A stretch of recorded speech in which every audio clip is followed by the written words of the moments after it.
inward. So, because it's Grammar Wednesday, ladies and gentlemen, listen up, please.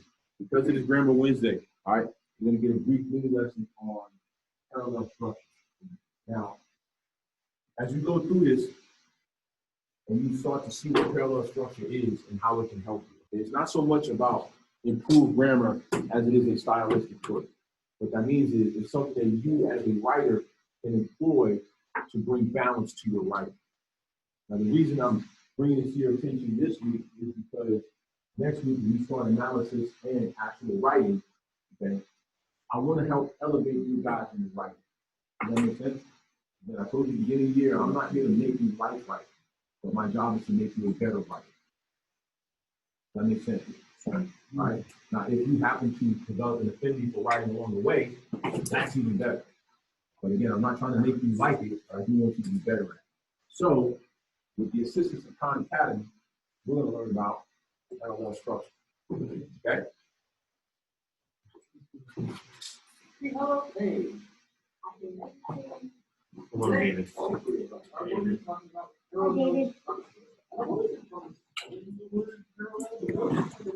Calm down.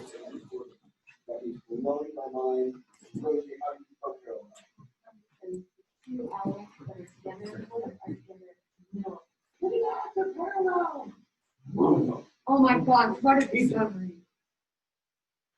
Parallel structure is a consideration of grammar. It's really more about style. Right? Parallel structure basically means that when you're making some kind of list in a sentence, if you're using a series of verbs, if you're using a series of nouns, any series of words, they should all roughly line up with one another. So let's say I was an outdoorsman, and I said, I love fishing, skiing, and rock climbing. Now, each one of these is a gerund, right? It's the ing form of the verb we're using as a noun. And this sentence exhibits parallel structure.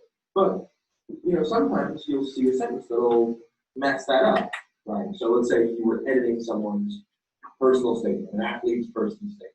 They said, I love fishing, skiing, and to climb rocks. Now, there's nothing grammatically incorrect about the sentence. It makes sense. It is legal in the way that it is composed, but stylistically, it doesn't harmonize. So this is not parallel, but this is.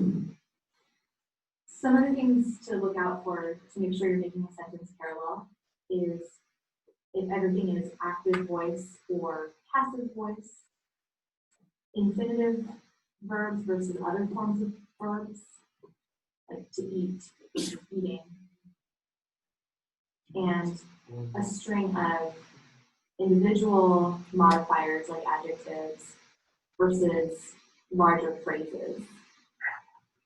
Let's put that into action. Okay, so active versus passive. Okay. So we're going to talk, who knows the difference between active versus passive? You should have definitely talked about this in the book. What's the difference?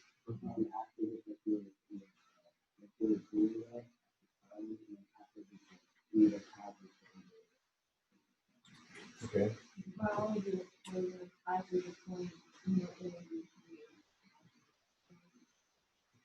So think the difference between doing something versus having something done. Does that make sense? Yeah, Right. Active is I as the subject and doing this thing versus passive, which is it's being done to you. Does that make sense? I baked a cake. That would be active. The cake was baked by me. That would be passive. That make sense? So an example, if we're not going to have parallel structure, would be something like the cake was baked, frosted, and I put sprinkles on it. So what we're saying here is that here is a passive thing that happened to the cake. The cake was baked. There's another passive thing that happened to the cake. The cake was frosted by someone else. And then someone else comes in and they says, I put sprinkles on it. But if we're going to assume that sprinkled is now a verb, that means to be covered in sugary cake decorations, we would say the cake was baked, frosted, and sprinkled. or decorated with sprinkles, but I kind of like sprinkles. So that's active versus passive. We've already covered infinitive versus other verb forms, so that's. Can somebody turn that sentence into an active one? We're going to talk about active versus passive. I think active one. Yeah, turn that sentence, because obviously it is what? Passive. Turn it active. I think the frosted potato, sprinkled potato. Okay. And then, and I baked the cake, frosted it, and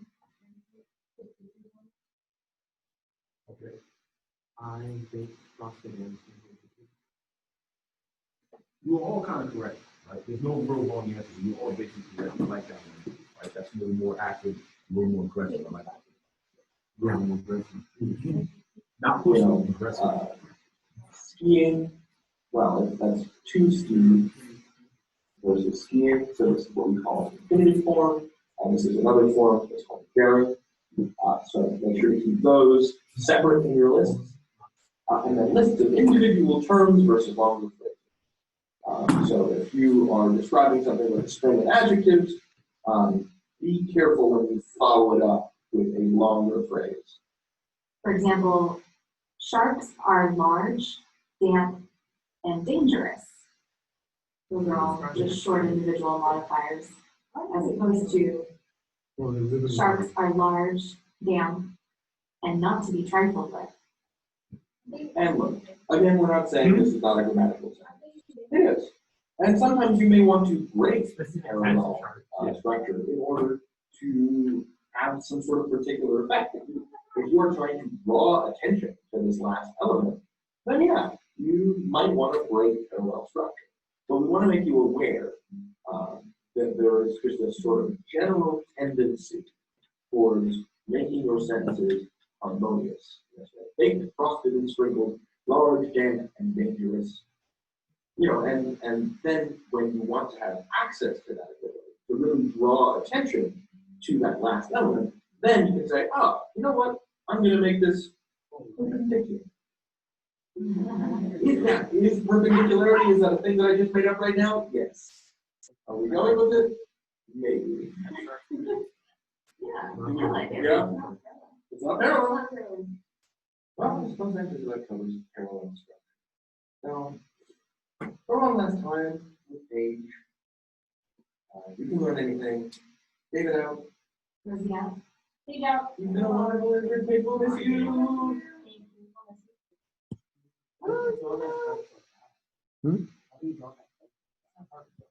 Yes, I did. Because they have a specific technology that they use.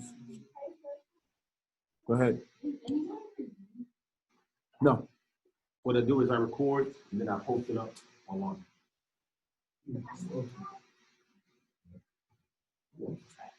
You are. Okay. Wow. I say it, not you. You can think it all you want. You don't say it. You're not going to do very well this first round. What? Because I'm fat. My fingers don't allow me to type in passing grades. But in all seriousness, I had to leave the camera because he hurt my feelings. Are there any questions on parallel structure? Yeah, Ethan, say you're sorry. Sorry. That's not sorry, Ethan. You don't insult someone and then bargain for an apology. You're in no right. But as you saw, ladies and gentlemen, parallel structure is more about your choices as a writer than anything overly grammatical, okay? I want you guys to start thinking beyond what you are accustomed to as far as writing. But right now, the writing you have been taught is very simplistic. Good enough to pass the star. We've had that discussion already, right? But as you move forward, I want you guys to be better writers, okay?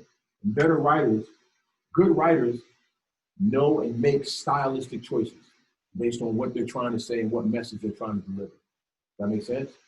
So even as you're writing poems, which we're going to start next week, even as you're writing poems, don't just try to rhyme words and think that's a poem. There's more to it than that, all right? One of the things I want to do and what I plan on doing is you guys want to write an actual story. I want to write a children's book. I love writing. Yeah, we're gonna write it. But tomato is. Then don't. Then don't. Then don't rhyme. To rhyme or not to rhyme? That is the question, Caterpillar part two. right? You don't have to rhyme. We're gonna write it. Okay. Yes. Pin. Yeah, be like.